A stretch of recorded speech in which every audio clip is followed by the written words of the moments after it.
Hello students, welcome to agro study. So आज हम continue करने वाले हैं अपने हार्डी-वेनबर्ग लॉ को। इससे पहले रिवाइज कर लेते हैं कि हार्डी-वेनबर्ग लॉ था क्या, मतलब है क्या। ठीक है, देखो हार्डी-वेनबर्ग लॉ कहता क्या है कि कोई मेंडेलियन पॉपुलेशन है, उसमें जीन एंड जीनोटाइप फ्रिक्वेंसीज जो है वो रिमेन कांस्टेंट रहेगी जनरेशन आफ्टर जनरेशन, अगर उसमें कोई म्यूटेशन ना हो, माइग्रेशन ना हो एंड सिलेक्शन ना हो एंड रैंडम ड्रिफ्ट ना हो।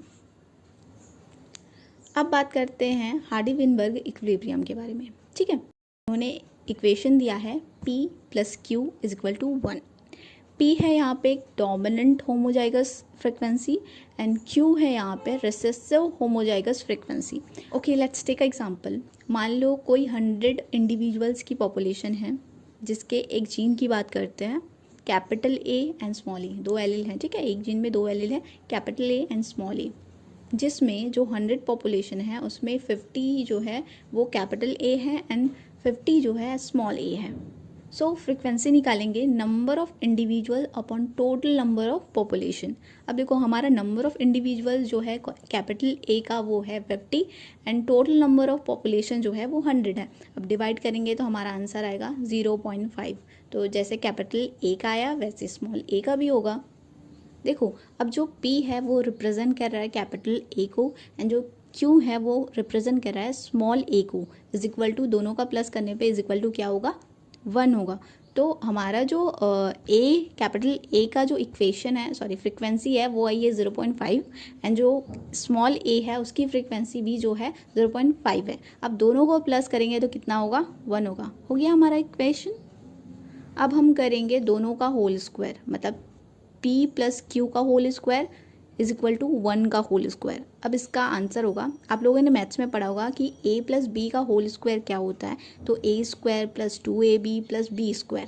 अब यही यहाँ पे भी होगा कि P² + 2PQ + Q² = 1² यानी 1 ही होगा। देखो हमको पता है कि P जो है वो रिप्रेजेंट कर रहा है कैपिटल A को एंड Q जो है वो रिप्रेजेंट कर रहा है स्मॉल a को। अब दोनों की वैल्यू ही 0.5 है, तो हम अब इस इक्वेशन में इस वैल्यू को रखते हैं। ठीक है, सो हमारे P² में होगा 0.5 का होल स्क्वायर प्लस 2PQ यानी 2 × 0.5 × 0.5 प्लस उसके बाद Q² है, वहाँ पे होगा 0.5 का स्क्वायर। ठीक है, अब इस सब को सॉल्व करने पे हमें मिलेगा 1। सो हमारा इक्वेशन जो है वो हो गया। कोई पॉपुलेशन है जिसके 2 गैमेट है, capital A and small a। अब देखो हम क्रॉस कराएंगे कैपिटल A का स्मॉल a से, तो हमको मिलेगा कैपिटल A स्मॉल a। अब फर्दर इसको क्रॉस कराने पे यानी कैपिटल A स्मॉल a का cross capital A small a से कराने पे हमको मिलेगा कैपिटल A फिर capital A small a and small a, जिसमें कैपिटल A का जो परसेंटेज है वो 25 होगा and capital A small a का जो परसेंटेज है वो 50% होगा एंड जो स्मॉल a है उसका परसेंटेज जो है वो 25 होगा = 100%। अब देखो capital A small a and small a के परसेंटेज की जगह हम रखते हैं इसकी फ्रिक्वेंसी और लाते हैं 1। ठीक है, तो जो हमारा कैपिटल A उसका परसेंटेज था 25 और इसकी फ्रिक्वेंसी होगी 0.25। Capital A and small a इसका परसेंटेज है 50 एंड इसकी फ्रिक्वेंसी होगी 0.50।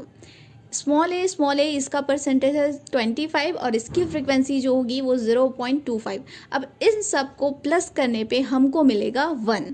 ठीक है, अब देखो हार्डी-वेनबर्ग लॉ क्या रहा है, हमको कह रहा है कि ये जो परसेंटेज है या ये जो फ्रिक्वेंसी है वो कांस्टेंट रहेगी जनरेशन आफ्टर जनरेशन, जब तक कि इसमें कोई म्यूटेशन ना हो, कोई माइग्रेशन ना हो या कोई सिलेक्शन ना हो। So that's it for today guys. I hope you guys have understood. Thank you so much.